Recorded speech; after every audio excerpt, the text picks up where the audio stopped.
Bismillahirrahmanirrahim. Qala al-musannifu rahimahullahu ta'ala wa nafa'ana bihi wa bi ulumihi fid dharain amin. Bismillahirrahmanirrahim. Faslun.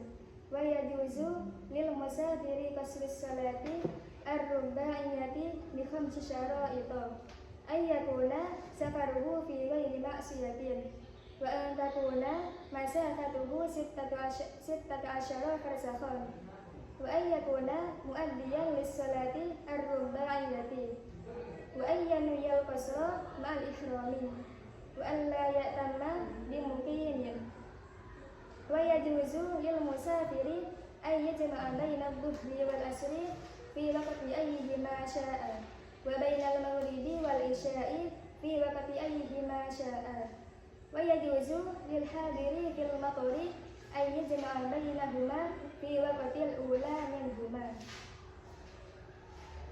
Pasal ini menjelaskan tentang mengqashar salat dan menjamak salat. Jadi, yang dimaksud mengqashar salat adalah meringkas salat yang jumlahnya 4 rakaat. Jika diqashar maka menjadi 2 rakaat. Sedangkan yang dimaksud menjamak salat adalah mengumpulkan salat di waktu yang pertama jika jamak takdim.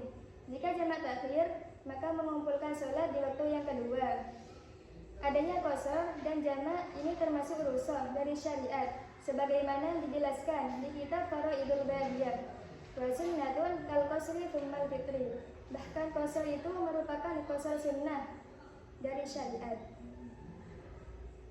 Wa yajuzu lil musafiri qasrus salati ar-rubaiyati bi khamsi syara'ita. Diperbolehkan bagi orang musafir, yakni orang yang berpergian, itu mengqashar salat yang jumlahnya 4 rakaat menjadi 2 rakaat dengan memenuhi 5 syarat. Akan tetapi tidak diperbolehkan bagi orang yang mengqashar salat yang jumlahnya 2 rakaat atau 3 rakaat. Karena salat yang bisa diqashar itu hanya salat yang 4 rakaat, seperti salat zuhur, asar, dan isya. Syarat yang pertama, ayyakuna safaruhu fi ghairi ma'siyatin. Perjalanannya itu selain perjalanan maksiat, sebagaimana dijelaskan di kitab Syarah Fathul Qorib. Yang dimaksud selain perjalanan maksiat itu ada kalanya perjalanan wajib, seperti pergi untuk membayar hutang, ada kalanya perjalanan sunnah, seperti pergi untuk bersilaturahim, dan ada kalanya perjalanan mubah, seperti pergi untuk berdagang. Syarat yang kedua, wa an takuna masafatuhu sittata asyara farsakhan. Perjalanannya itu harus mencapai jarak 16 farsa, dan 16 farsa ini jika dikalkulasikan sekitar 80,6 km. Dan jarak ini terhitung dari rumahnya sampai tujuannya saja, bukan untuk kembali ke rumahnya. Syarat yang ketiga, wa ayyakuna muaddiyan lis-salati ar-rubaiyati. Orang musafir tadi harus melakukan salat ada, yakni salat yang tepat waktu, yang jumlahnya 4 rakaat, dan bukan salat qadha, yakni salat yang tidak tepat waktu. Jika seseorang mengqashar salat, maka tidak boleh dengan status salat qadha, melainkan harus salat ada, yakni salat yang tepat waktu. Syarat yang keempat, wa ayyan yal qasra ma'al ihrami. Harus berniat mengqashar salat disertai takbiratul ihram, sebagaimana niat mengqashar salat, seperti niat qashar zuhur, usolli fardhu dhuhri rak'ataini qasran adaan lillahi ta'ala. Dan syarat yang terakhir yaitu wa la ya'tamma bimuqinin. Seseorang yang ingin berqashar maka tidak boleh bermakmum kepada orang yang mukim.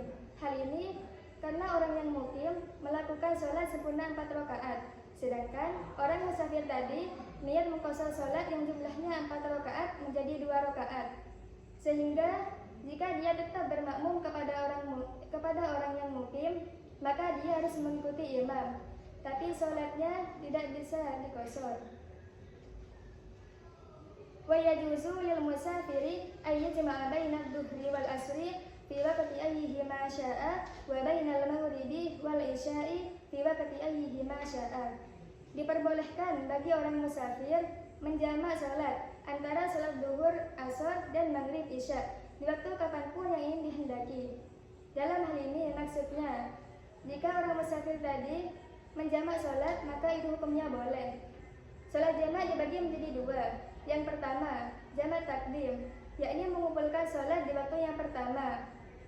Misalnya, sholat duhur dan asar, maka harus dilakukan di waktu duhur.